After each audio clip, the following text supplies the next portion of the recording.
Okay, let's unpack this. Welcome back. Today, we are going deep into this incredible collection of sources you sent over.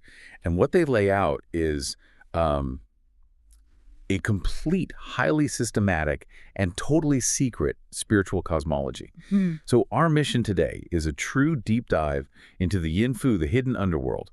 We're going to try and chart its really strict hierarchy, understand the spiritual laws, and most importantly, redefine what a good ghost is versus the evil spirits that are apparently preying on us. And this is less a belief system and more like an operating manual for the entire cosmos. The fundamental rule here is something the sources call spiritual laws. Good. And these laws, they strictly, absolutely forbid contact between the yin, that's the spiritual realm, and the yang, the human world.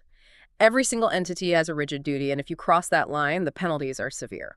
And immediate. And the first big shock, the thing that just flips everything on its head, is what this material says about spirituality. Right. Because it claims that what most of us would consider, virtuous spiritual behavior, cultivating Buddhism or Taoism, chanting scriptures, even just visiting a temple, is actually the single most dangerous thing a human can do.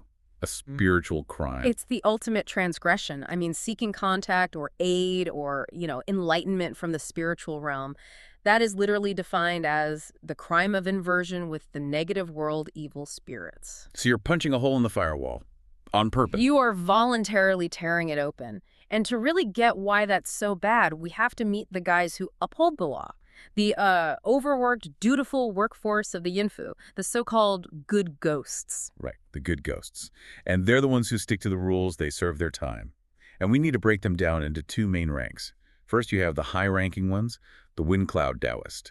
That includes figures you might even recognize, like Zhong Kui.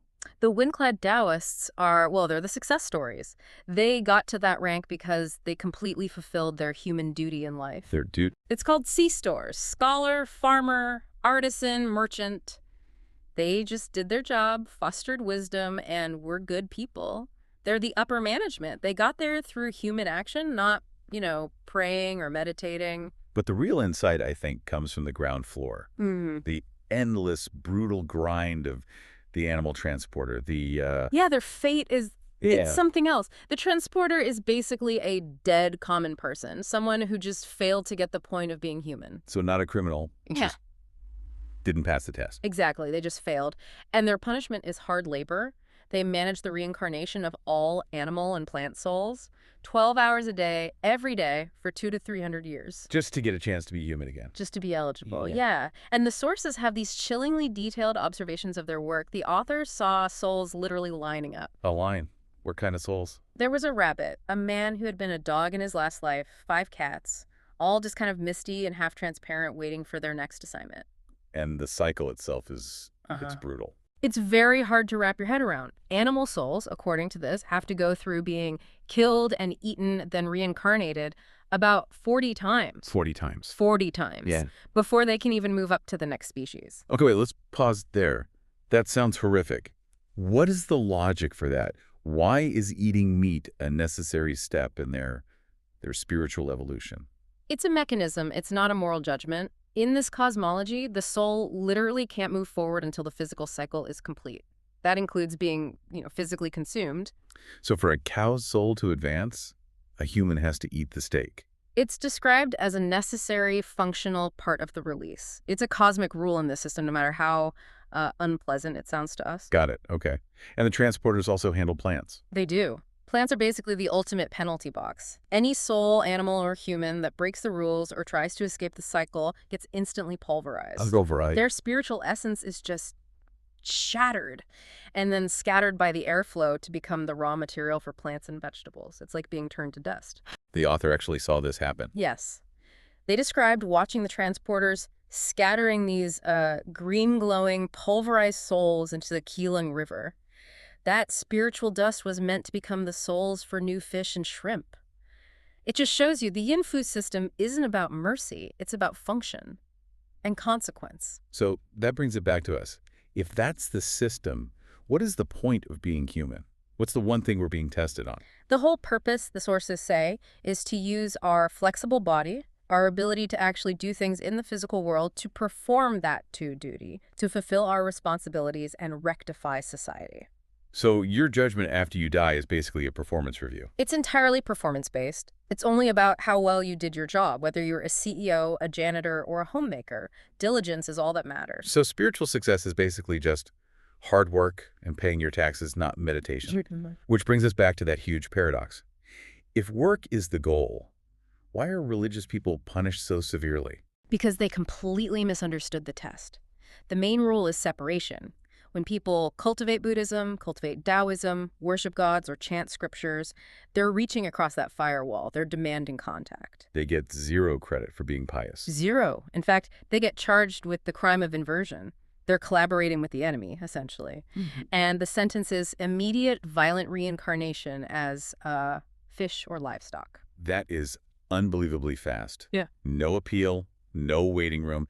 And there's a really chilling anecdote in the sources about a spirit medium, a jikong, to prove this point. Absolutely. The author reported that when a local jitong died, his soul was seized instantly. Within just a few hours, it was pulverized and scattered into the river to become fish and shrimp. It just shows the law is absolute and instantaneous. Okay, here's where it gets really interesting, because now we move from the law-abiding ghosts to the criminals, the evil spirits, the ones who break the rules and invade our world. Right. And we start with the foot soldiers, the black-gray gas clumps. What do they look like? They're described as these formless, shifting black-gray clouds, like mounds of smoke. And they have a smell, a really distinct, physical, moldy, musty odor. The sources call it yin sansen. And where do they come from?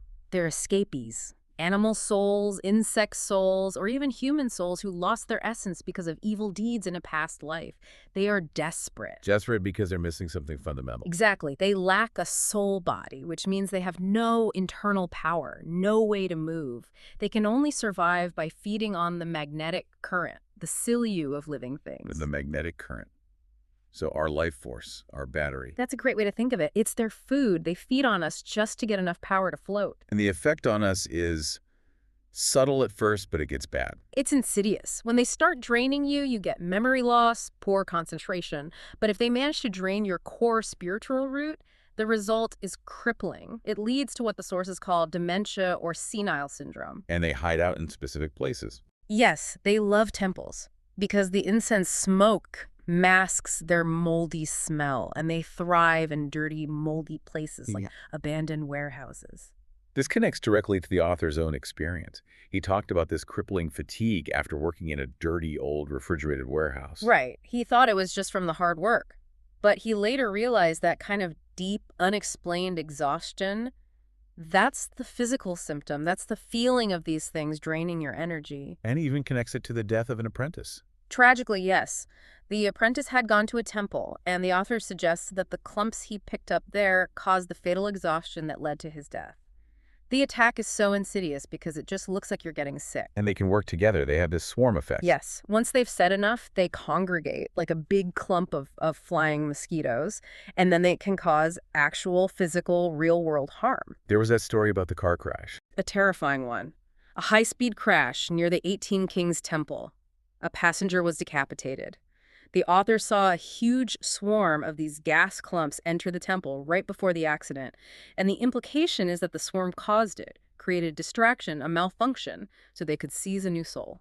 That is terrifying. Okay, so if the gas clumps are the foot soldiers, we need to meet the boss, the ringleader, the bullshitting ghost. The bullshitting ghost is the true architect of all this deception, and visually they're extremely unsettling.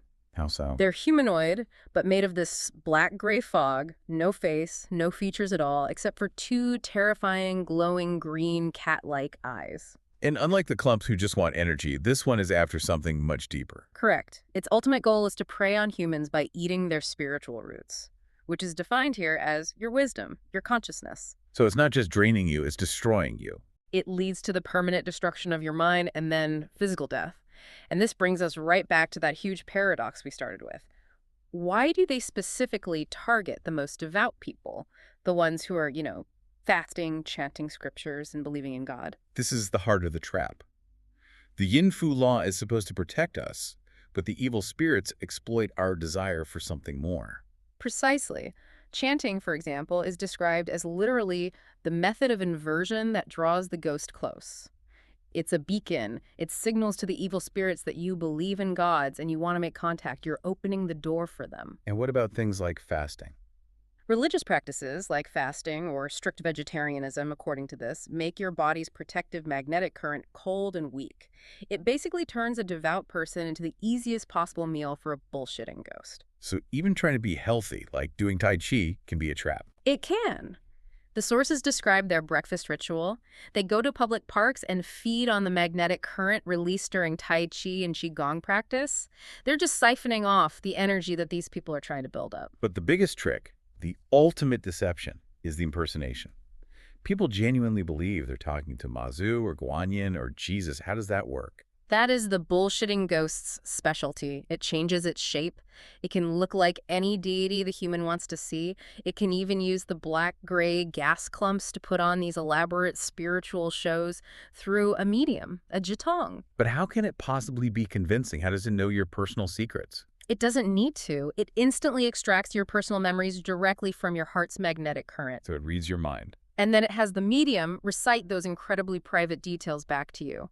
And that's it. You're convinced. I mean, if a god tells you something that only you could possibly know, how could you ever tell it's a perfect impersonation? You can't. Not unless you understand the core law. This whole system, it just paints our lives as this really strict test, all about duty and separation. So let's pivot. Let's make this practical. Based on everything in these sources, what is the essential guidance for you, the listener, to avoid this inversion and actually pass the test? It all comes down to one core infallible rule, and that rule is visibility equals violation. Say that again? Visibility equals violation. Any spirit that allows itself to be seen, heard, felt, or even met in a dream is always an evil spirit, always a lawbreaker. The good ones, the Taoists, the transporters, they are completely invisible and silent because they are upholding the law of non-contact. So if you see it, it's bad, Yeah. period. Okay, so with that rule in mind, what are the practical day-to-day survival rules? There are 4, and they are non-negotiable. They are the keys to building that impenetrable shield the Yin Fu laws are supposed to give you. Okay, rule 1. Rule 1. You must strictly reject all spiritual or paranormal contact. All of it. Even if an entity shows up looking exactly like your beloved deceased grandmother, you have to treat it as the deception it is and refuse to engage. Rule 2. This one's tough for a lot of people. Rule 2. Avoid all religious gathering places. The sources are so clear on this. Temples, churches, any place for worship, they are the primary hunting grounds for evil spirits. And if you have statues or icons at home, you have to treat them as just decorations, nothing more. Rule 3 is about housekeeping. Rule 3. Keep your home exceptionally clean. This is a practical spiritual defense. Kill insects, get rid of mold, sweep away dirt. You do this to stop the black-gray gas clumps from being able to invade your space and start feeding. Cleanliness is literally a form of spiritual armor. And finally, rule 4, the complete opposite of what most religions teach. Rule 4. Do not chant scriptures. Do not recite religious phrases. Do not do anything that signals you believe in or want to contact gods. That includes praying for help. Any outward sign of spiritual seeking is seen as a criminal breach of the law. It's an open invitation to the bullshitting ghost. So the ultimate spiritual defense is to do nothing. It's radically passive. It is. The Yin Fu laws are there to protect you through separation. If you simply refuse to attract these things by seeking gods, then the good ghosts, the transporters and the Taoists, provide an automatic legal shield. It's human desire that opens the door every single time. This has been an extraordinary deep dive. These sources just completely flip the script on religion. They teach us that the real measure of a good life isn't morality or piety. It's just keeping your head down, doing your job, fulfilling that duty of attire, and resisting the urge to look for answers in the spiritual world. The whole system is watertight. It just relies on human ignorance to create breaches. And on that note, there's one last thing. The sources state explicitly that no human technology, no camera, no video, no audio recorder can ever capture a spiritual being. Why not? Because apparently only the human eye, with its unique component of water vapor, can actually perceive a ghost. Okay. So if that's true, then the next time you see a photo or a video online that claims to show a ghost, you have to ask yourself, what other motivations, maybe ones related to the bullshitting ghost's need for you to believe and comply, might be behind the creation of that image? That's something for you to mull over. Thank you for sharing these incredible sources and for taking us on this deep dive into the hidden machinery of the cosmos. I'll see you next time.